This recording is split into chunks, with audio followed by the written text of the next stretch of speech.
All right, day 5. The destination I have been waiting for. Sint Maarten. It's not a transparent teal like the Bahamas. This is more of a transparent, I call it closer to an azure color. Although it doesn't look like it's coming out the same way on the camera for some reason. But look at this place. Now it's time to go to the real destination.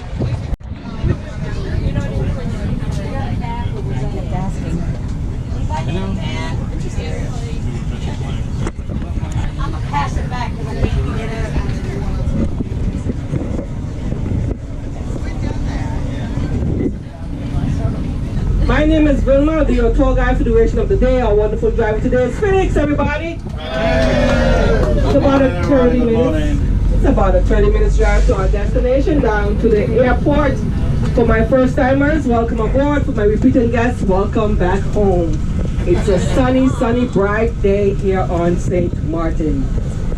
All right, ladies and gentlemen, we are now leaving the AC Dr. Watty Pier, and this port was built in the year 2001 after our last one was destroyed by Hurricane Lewis in 1995. We was also hit by Supercat's Hurricane Irma in 2017, and we are still rebuilding, and we are already in the hurricane season.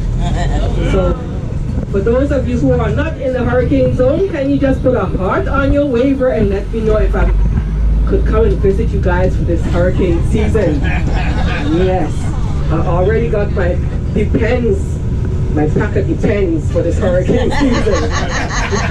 It's about a 30 minutes drive. Our island is half Dutch, half French. Our first inhabitants that live here on this island were in fact the Awak Indians. These were very peaceful Indians that came down here from South America in the canoes that they had dug out of hollow trees. They used to do a lot of hunting of animals, fishing and weaving of baskets. They were not like the fierce warriors, the cannibals that lived in the Southern Caribbean. The Southern Caribbean Indians, those were the Caribs. They used to kill up as husbands to marry the beautiful wives. All right, so this is Phillipsburg. This is the capital on the Dutch side. You are on the Dutch side, and this is the capital. And this is also my hometown, where I was born and survived Hurricane Irma in 2017. So did we. All right, survivor. I'm a survivor. So right here to your right, you have an orange house. There's my auntie sitting down, taking some breeze. Did anybody see her waving in the blue dress? No? She's right there by the orange house waving at you guys. So this is 4 generations of my family growing up here as a child with all the buildings on your left-hand side. They were not there when I was a little child. That was a big open field. And there was a big old ship washed up right in the back there from Hurricane Donna in 1960. So when we're not playing Dolly House in the summertime, we'll climb up the mountain top there to your right-hand side, right in the 2 peaks. All these buildings were not there. They came there in 2012. And we would have picnics right at the top. And then we'll take some cardboard box and roll down the hill there. And when I'm not doing that, I would find some old tire and put 2 sticks in it and ride down this road. When my mom was a little girl, this body of water here to your right-hand side, they wish it was a lake, but it's not a lake. It's known as a Great Salt Pond. And then you can see lots of birds. There you have the brown pelican inside, which is our national bird, and you have the white egrets. So that's used as a nesting ground and feeding ground for them today. But back then in the olden days, this is a great salt pond. That's where they used to pick salt. Yes, salt picking was our main industry here on St. Martin. What would happen in the summertime, the sun would naturally evaporate the water out of the pond, leaving clumps of crystallized salt at the bottom. And then they would go inside with their pickaxe, shovels, and rakes to start picking the salt. They would put the salt on some wooden flat boats and pull those boats ashore and offload the salt on the side banks and wait for when the ship would come into port to send it out for exportation. When the salt was ready for picking, the water would turn pink, so you will know the salt is ready for picking at the bottom. Now, I still remember as a little girl, whenever the fishermen would go out into the port out there to your left-hand side where you guys came from, they would come in with the fishing boats and the big fishing nets, and you would hear them blowing the conch shells. and we would run down from home, whatever, drop all of the rocks, whatever we was gathering, because we used to gather rocks. I used to work hard as a little girl, you know. Right, Felix? We used to work hard, huh? Yeah, gather rocks from school, carry water on your head from the well. Yeah. Okay, let's fast forward. Yeah. Anyway, when they come with the fishing nets, we'll help pull in the fishing nets, and then I would take my fish out of the fishing net and dig a hole on the beach side and cover up my fish so nobody would steal my fish, my hard working labor. And then everybody will get their portion, who will buy, and whatever left over, we will take home, scale them, gut them, and cook what we need for today, tomorrow, put it on some nice pepper sauce with some vinegar and hot bonnet peppers, and make some pepper sauce and whatever. And whatever might have left over, they would take the crushed salt and put it in the cavity in the gut of the fish and put it on the rooftop and let it dry. This open space here on your left right here is where one of our hotels was laid to rest in 2017. In 2017, yes. This was Great Bay, it was a 5-star. And it's very hurtful because they had just newly renovated, getting ready for you guys to come and visit us. And they got damaged, and it was badly damaged, and they demolished the whole thing. That was a monster, a hurricane. Yeah. Oh, I'm seeing some mangoes. Okay, it's mango season. Felix, we're going to eat some mangoes. Oh. You have some more? Okay, bring some for me. Okay. The French and the Dutch, they returned here after the Spanish had took over the island, because the Spanish, they went back home because they did not find any gold what they was looking for. So they lost interest in the island, and this allowed the French and the Dutch to come back here to St. Martin. So the French and the Dutch decided not to fight anymore over St. Martin, but to share the island between themselves. Phil, where lots of schools take part in the activities, the sports activities, and the sports that we enjoy here on St. Martin is baseball, basketball, football, soccer and cricket, and also hand-played games of dominoes. So, and just now we'll be going into basketball seasons. Yeah, we have a lot of folks coming down from the States. We have basketball tournaments down here. So while you're here on St. Martin, the island was split by the French and the Dutch in 1644. They signed a treaty that both sides would work together and live peacefully here on the island. The island was shared by a race. And before the race started, the Frenchman made sure to swap the Dutchman water with 100% gin to knock him out. So that's how the French side got the larger portion of the island. So the French side is 21 square miles, and the Dutchman, he got drunk, fall asleep, and when he woke up, he was like 16 square miles of the island. So that's how the island is shared. 21 square miles on the French side and 16 square miles on the Dutch side.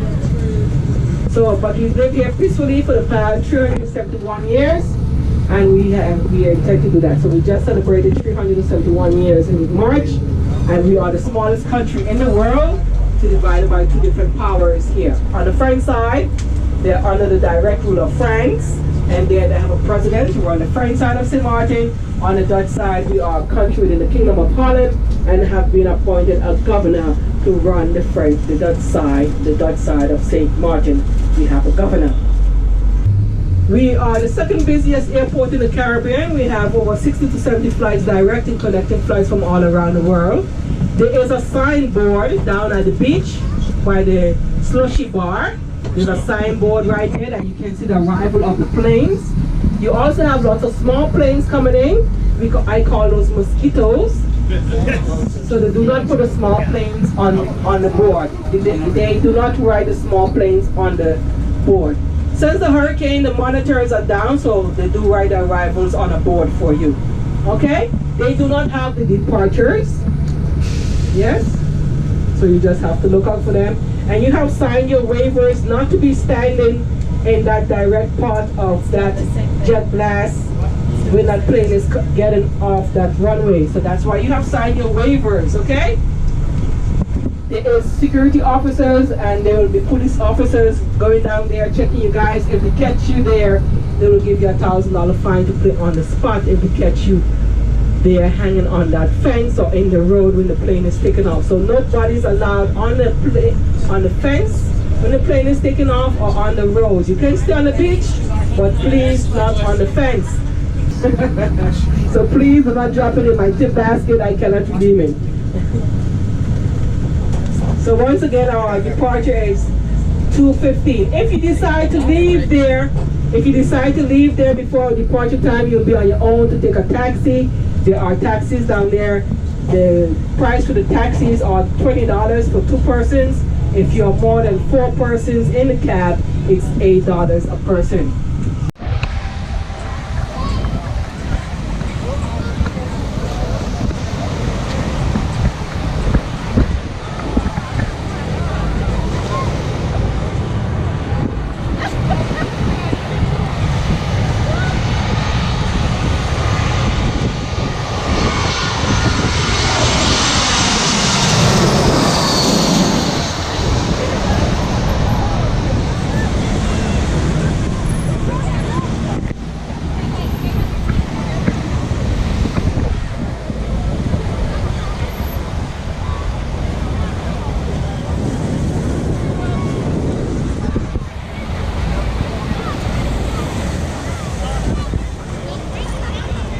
It is everything I thought it would be. And this is only the first 30 seconds.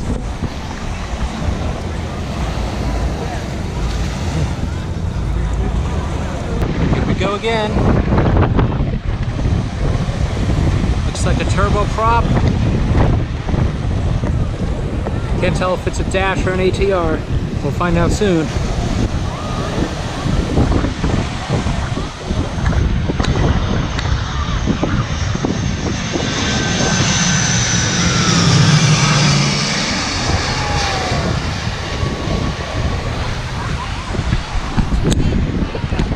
Smaller, fatter engines, hanging primarily off the front.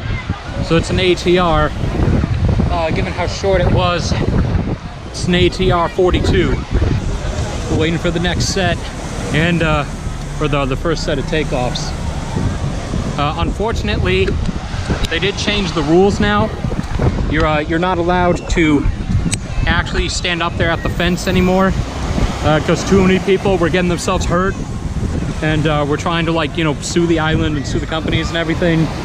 So they don't actually let you do it anymore. You can stand here, though. You can stand up on this wall. But this is as close as you're allowed to actually get. And by all means, on like some of the bigger ones, like the A330, or if one takes off, I mean, you could still potentially get knocked back. So the experience is still possible, but you're not allowed to be at the fence anymore. For the moment, you can at least just look at the water.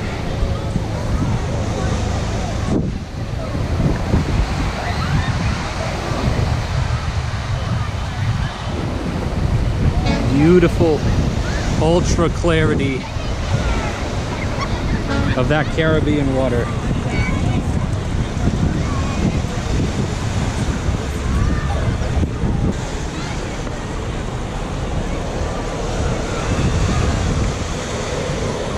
Oh, no, prop.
Longer version this time. So before that was an ATR 42. This one just now was an ATR 72.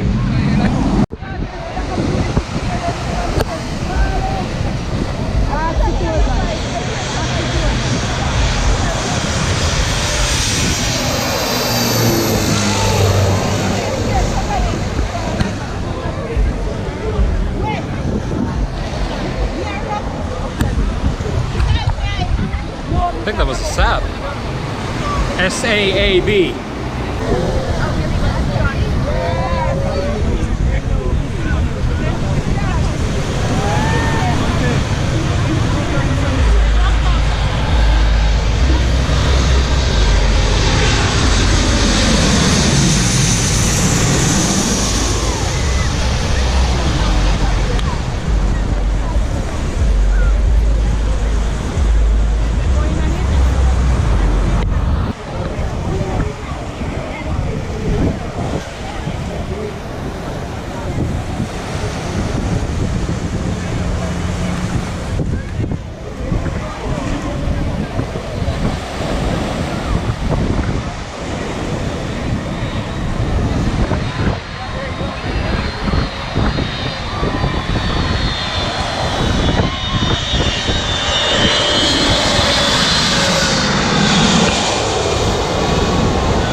A340.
your cameras.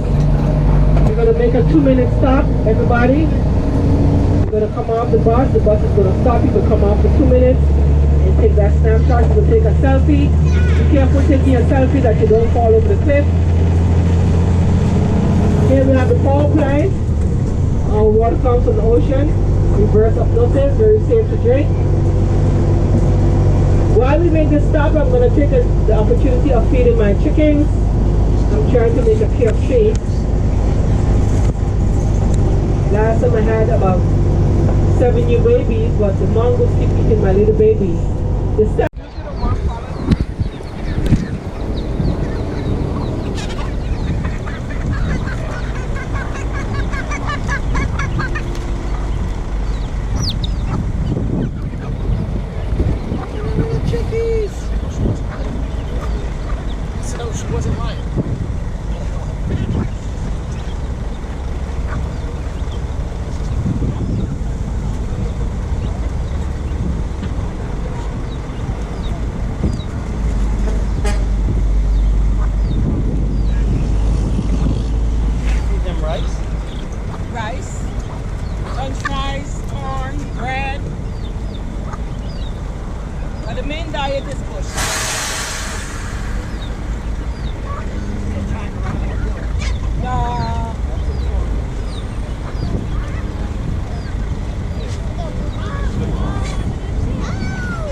Well, that's over, and you saw, obviously, we're heading back now. My headache's not gone in any way in the slightest, so I'm gonna go pound some acetaminophen and some ibuprofen both at once, and then lay down and wait for it to dissipate. Probably down some German chocolate too in the meantime, but